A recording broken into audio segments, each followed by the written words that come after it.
Welcome to Tweener Madness, the high-stakes startup showdown where 8 promising companies go head-to-head for a $25,000 investment prize from the Triangle Tweener Fund.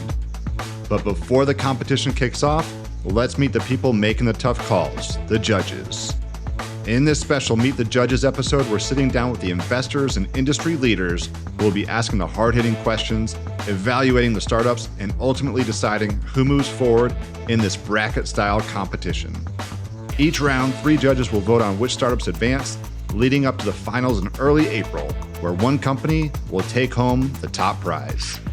From the judges, you'll hear about their backgrounds, what they look for in a winning startup, and maybe even get a little inside scoop on their decision-making process. So, if you're a founder looking for investment, an entrepreneur curious about what investors really want, or just someone who loves a good business battle, you are in the right place. Let's meet the judges. Here's your host, Scot Wingo. Hey everybody, it is Scot Wingo. We are continuing our Tweener Madness Selection Committee shows. With us today is Jason Caplain. He is general partner and founder of Bull City Ventures. Welcome, Jason. Hey, thanks, Scott. Thanks for having me. Absolutely. So we had DJ on, and he gave a little bit of background. So, but definitely want to hear it again from you. Let's start on the personal level. I saw you just had your Patriots Cup. You're not from around these parts originally. Where are you from, and how did you get to North Carolina? Yeah. So I think everyone who has been here for like at least a year is like now from here, given like such a melting pot. But I grew up in Massachusetts, about an hour south of Boston, and Fall River, Massachusetts, and then went to school up there, and then ended up in North Carolina after my first job. I initially worked for an investment banking firm out of school, and then really wanted venture capital along the way, even when I was back in college. And a lot of the VCs I talked to along the way had said, "Hey, look, you're gonna really have to work for a tech company. That's a good path." And so started looking along the East Coast for different opportunities, and saw an opportunity at Red Hat, and that's how I ended up here. In December '98, I moved here. Cool. How did you know in college you wanted to do venture? Like what? It was relatively early, and I guess there was a fair amount in the Northeast. But like, what appealed to you about that? Yeah. So I come from a very entrepreneurial family on both sides. So both grandfathers started companies, not in tech, but I saw the entrepreneurship stuff happen. And then in college, I interned for the investment banking firm called Harrison Hurley and Company. And one of the things we did is help raise capital for companies. And I kind of looked at venture as a way to like shortcut that process a little bit rather than go out and do a long process with an investment banking firm, being able to find companies that we liked and invest and help propel them. So I kind of like the idea of venture back to when I was at Bentley.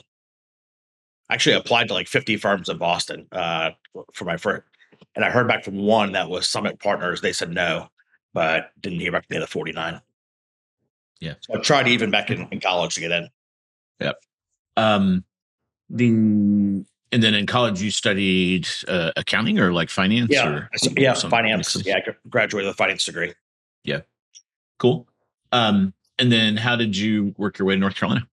Yep. So ended up here in North Carolina back in December '98 with Red Hat. And I found the opportunity. I asked my college roommate what he thought. He was at Microsoft at the time, and he's like, "Dude, you really need to go here." And came down and interviewed with Manoj, who you know well, and the rest is history. Ended up there. I think I was employee number 80. Wow. Okay. So that was still Bob Young was CEO, and then actually Matthew was he had still just CEO? become CEO. Matthew? I think the previous month. Okay. We were on TW Alexander when I joined. Neat. Yeah, and that's definitely before the IPO. How much before the IPO was that? Yeah. So so I joined in December '98. We went public in August '99. So really fast. Yeah. That was a crazy first 9 months of employment, I can imagine. Yeah, it went from we were funded by Benchmark and Greylock, and there was a lot of rumors about going public, but all of a sudden when I got tied into that whole process and had to get current on everything, it was very, very exciting times. I think it was the ninth most successful IPO too, from like a return standpoint, the first day. Yeah. Yeah. Did you get to work on the S1 and all that kind of stuff, or what was your role? Yeah, worked on the IPO. Anything that was like finance, we had such a small team. Minosh ran it really lean. So anything that was like finance or operations related, I got tied into like the acquisitions, the IPO.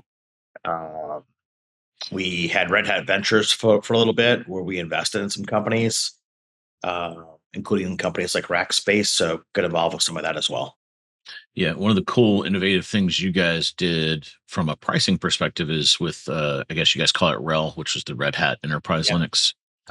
You guys did a subscription plan on that, so it's kind of very early. It wasn't SaaS per se, but definitely subscription pricing, which was pretty unheard of at the time. Yeah, I remember working on that with Minosh. I mean, at the day that those days we had like box sets that would sell like at Best Buy and Office Max and Office Depot and all these retailers. Some are gone. But yeah, we were working on that subscription model was really, really early. So it was a lot of fun to work on.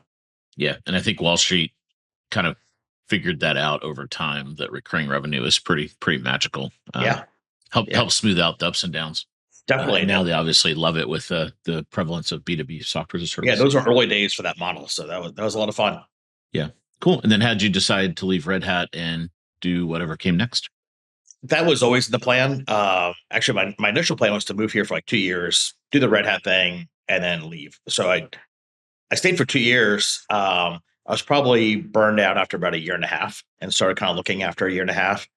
And then left in December 2000 to start our first fund. And the guys, like the exec team at Red Hat, kind of knew I was really transparent about what I wanted to do, so they were all really supportive. I think like half the management team invested in the first fund, so very supportive with. And that was, by the way, when I left, I was 25 years old. So when I started this, 25, they were incredibly supportive. Yeah. Cool. So year 2000 was kind of a crazy year. So you're raising your fund, and that was called Southern Capital Ventures. Yes. Fund One, Fund also One. known as South Cap. So it was you, David, and Ben Brooks, or was that predated David? Yeah. So it was so David joined about halfway through Fund One. Okay. And Ben was splitting time between Southern Capital and being a wealth manager. We had Dave Murray, who was running his own PR firm, and he passed away. But he was providing marketing support to us. So yeah, that was the team. Got it. Yeah, I forgot David. And then David joined. Cool. So then David joined about halfway through, as I mentioned. yeah, halfway through, like 5 years into a 10-year fund, or like halfway through the deploy I think he period, probably like 2 joined years like, I have to look at, probably like 3 years in, maybe 2-3 years in. Yeah. Cool. So you did your first fund. How big was South Caplain? Incredibly hard to raise, Scott. The goal was to raise $20 million initially, and the fund size ended up, what a humbling process. The fund size was under 5.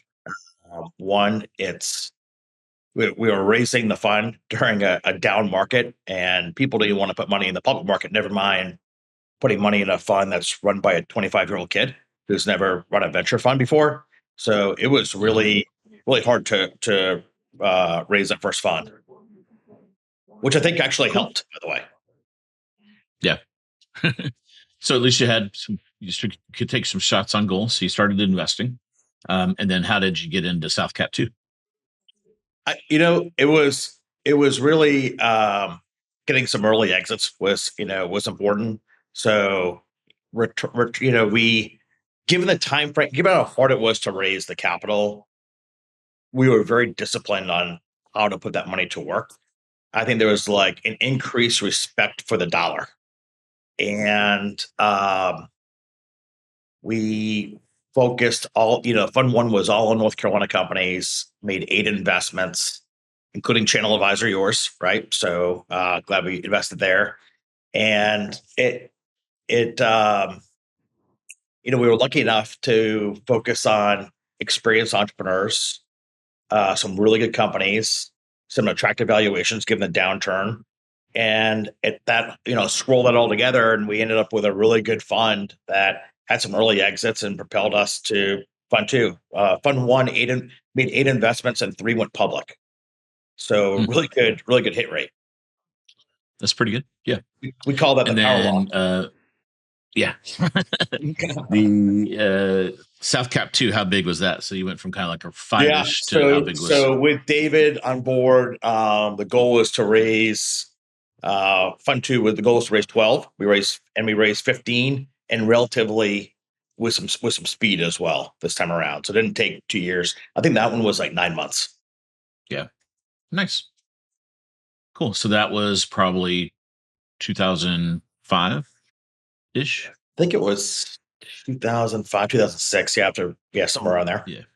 Okay. All right.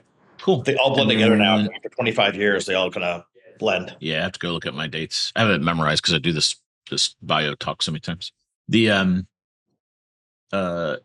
And then so that time, so now you've got a bigger fund. You can do more investments. So you probably did first fund you did 8. This one you probably did more like 10 to 12. Yeah, I think we ended up with like 14. And I think that's because of also the division with Reverb. So Reverb ended up becoming 3 companies. But that fund, the big difference between Fund One and Fund Two was also, and David's been really good about this, is pushing us to invest outside the region. And so Fund Two was really let's spend a lot of time up in the DC area. So DC, Northern Virginia, Maryland, and let's start building relationships and investing up there. So that was Fund Two as well. So we invested like in Avocode, Double Positive, Wedding Wire out of that fund, which is all up in that market. Gotcha. And then after that, you started Bull City. So funds 1, 2, and 3. You're currently investing out of Fund 3, right? Investing out of Fund 4. So 4. Sorry. Yep. Yep. So we kept the numbers the same, given David and I have been the sole full-time guys. So Fund 3 was a 20. The goal was to raise 25. We raised 26, and then Fund 4, the goal was to raise 50. We raised 53. So kept them all around our targets. Got it. Cool. So you're currently investing out of a $53 million fund. You've got, 53 plus 26. So kind of like 80 million assets under management, something in that zone. Yeah, plus some of the SPVs that we've raised as well. So it's a little over, it's like 110, including the SPVs. Nice. Cool. So tell folks that don't know about Bull City kind of the reverse pitch of where you guys invest, where you don't invest, that whole kind of the sweet spot from stage and check size, all that good stuff. So out of the $53 million fund, we run a very concentrated portfolio that makes us pretty unique. So we're doing mostly seed and early stage B2B software companies, typically along the, hugging the East Coast. And then every once in a while, you'll see us do something maybe a little bit later stage. So call it 90% of the time we're doing seed and early stage. 10% of the time we might go a little bit higher and get into a company that's been bootstrapped, or somehow we missed, and make up for it getting in later. So a company like Wedding Wire would be a good example of that, or eTix locally, Avocode, Double Positive, all companies are doing north of 5 million in revenue when we got in. And we had a pretty slow investors, so we do 2 to 4 new investments per year. And we think, we're very, very helpful on the way with introductions to customers, partners, potential acquirers. And lately we've been very active, especially with hiring. So that's kind of the quick overview. So let's say what you won't invest in. So you probably wouldn't invest in a company that was in Seattle or something. So it needs to be kind of in the Southeast region. Yeah. Things that we won't invest in. So we will invest anywhere. We're not, economic development for like the Southeast. I always tell people, that may be a crude way to say it, but we'll invest anywhere. Usually when we're investing, like we've done a handful of companies out in the Bay Area. Learn to Win last summer, we invested in a company in Redwood City, California, but it's two guys that David's known back to when they were in college. So he's known those guys for 10 years, back to when they were both at UNC. So we'll follow people out to the Bay Area. We've done that a bunch with Connect. We did it with Launch Notes, Art.com. So we'll follow companies as they if we have a relationship here and they move somewhere else. We're just not running around Seattle or other places looking for new deals. You don't do biotech like life sciencey stuff, right? No biotech. We're not that smart, Scott, unfortunately. Yeah. So no biotech. No biotech. No life science. We have done like software inside healthcare. That's been really big for us, but we don't do pure life science companies. Yeah. Cool. And then check size. If you were to be forced to answer a check size, like what's the range and what's kind of like your average initial check size? Yeah, initial check size is like around 750, but out of this fund, we did invested in 3 founders and we put in 200K initially. So out of this fund, so we have no problem kind of going down really low, even pre-revenue if we like the company enough, and we'll write that early check. The issue there is like there's going to be a path. There's going to be a path to put more capital in. Because our goal is like hopefully over time we can put $2-3 million in the company. So we hope that they raise more, but that's kind of we'll go super early if we like something a lot. Yeah, got it. This is an interesting topic that I find a lot of founders don't know about, and it's reserves, right? So how do reserves work? Like, how would you explain that to an entrepreneur that didn't understand that concept? Yeah. So let's pick like this company you've invested 750 in, like not to, so you want to put more in and you have your pool of money. Yeah. I mean, we have a model inside. We have a model inside Bull City that David and I keep up with, which allocates. So we have an initial check to a company. Our firm belief is like usually these companies that we're getting into are all burning cash. We want to have reserves to be able to put more money in the company at a later date and be able to add to our position, especially as the company raises more capital to protect our ownership. So we, our thinking usually is like out of this $53 million fund, we want to have $2 to $3 million per company. So when we write that check for 750, we've got a bunch on the sidelines to put more capital in at a later date, and we share that with the founder usually what the number is and what we have in reserves as we go forward. Yeah. Cool. As a founder, I've always made it my goal to unlock the reserves. Yes, absolutely. Right. If you tell me there's a pot of money over there somewhere, I'm going to go. There's a pot of capital. How do I get to that the fastest? Yes. Cool. What are any personal categories you're particularly interested in? Or no, no, there's nothing personally that I love the companies that make a difference. Obviously, I think we all do. The companies like Green Places in our portfolio that help keep track of your carbon footprint and look for ways to reduce it. But at the end of the day, I love working with all of our companies, all of our founders. I'm glad they selected Bull City, and it's a fun journey that we're on with them. Yeah, cool. That's the fun part of the triangle is the crazy diversity of companies that we have here. It's really, really interesting. And it's increasing, which is great, right? I think it's only going to increase as we go forward. Yeah. What are some of your most successful investments? So the most successful are yours. So the IPO with Channel Advisor, right? Which is great. And Wedding Wire was really good. So that company grew. IPO as well, right? We did not go public.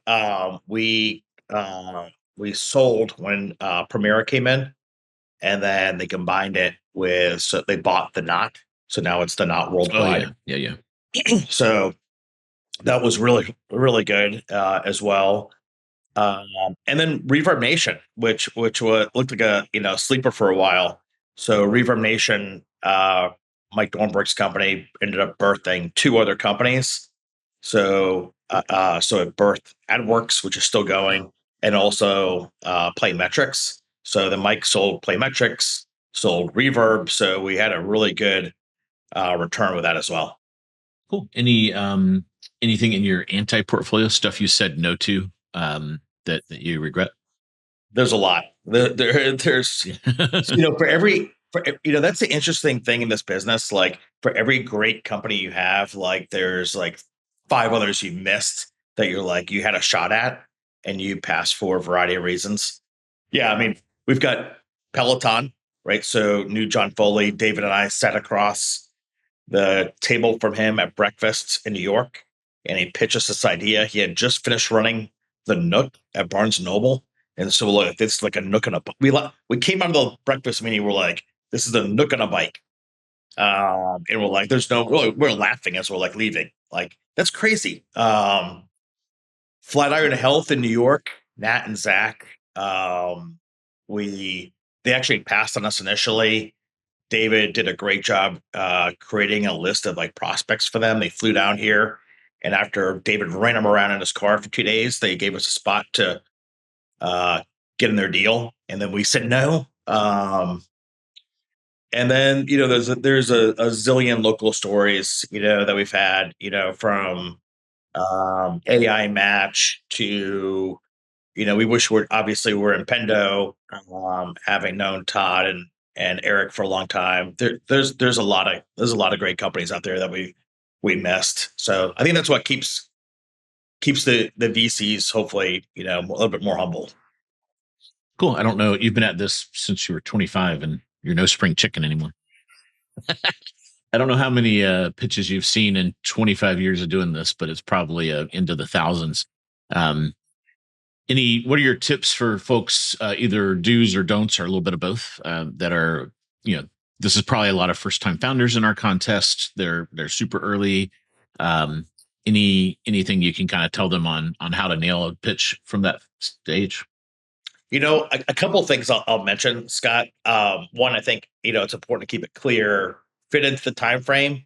I know a lot of founders that, like, in competitions like this, that they're given 5-10 minutes, and then they find out they're on like halfway done with the slides, and the time slot's over. I think it's important to understand, like, hey, what does the business do, and why you're the best at getting this done, and not just the best locally, but the best on a global playing field eventually.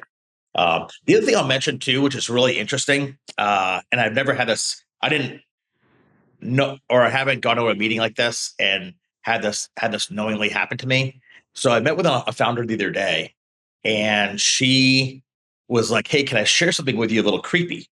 And I was like, okay. And she opened up ChatGPT, and she had a thing there, and she's like, hey, this is what my business does. I'm meeting with Jason Caplain from Bull City Venture Partners. What questions will he ask me? And it was crazy, because 50% of the questions there were questions I already asked, and the other 50% were questions I was thinking about. So, I mean, I think there's so many great tools out there that founders should use to prep for something like this. I think that this is one example, but use the tools out there. There's lots of conversational tools as well, like Claude is really good too. So I think, like, use some of these tools out there to help prep for stuff like this. Awesome. Well, thanks, Jason, for taking time to introduce yourself to all the folks that are going to be participating in Tweener Madness. We look forward to seeing you in the studio. I forget which session you're in, but we'll have you live, Jason, live without a net, as one of our selection committees for the contest. And it's going to be a lot of fun. Awesome. Thanks, Scott, as always. Yeah. Appreciate you doing this, and all you guys do to support the local ecosystem. Thank you. Thanks, Scott. That's a wrap on this Meet the Judges episode. Now you know the minds behind the decisions, the investors and industry leaders who will be putting these startups to the test. As Tweener Madness kicks off, they'll be asking the tough questions, making the tough calls, and deciding who advances in the bracket, all leading up to the finals in early April. Make sure you're subscribed so you don't miss a single matchup. And if you want to follow along with all things Tweener Madness and the Triangle startup scene, head on over to tweenertimes.com. Also, if you're thinking about launching your own podcast or want to bring professional production to your brand, check out Earfluence.com. The competition is about to begin, and we'll see you soon in the next episode.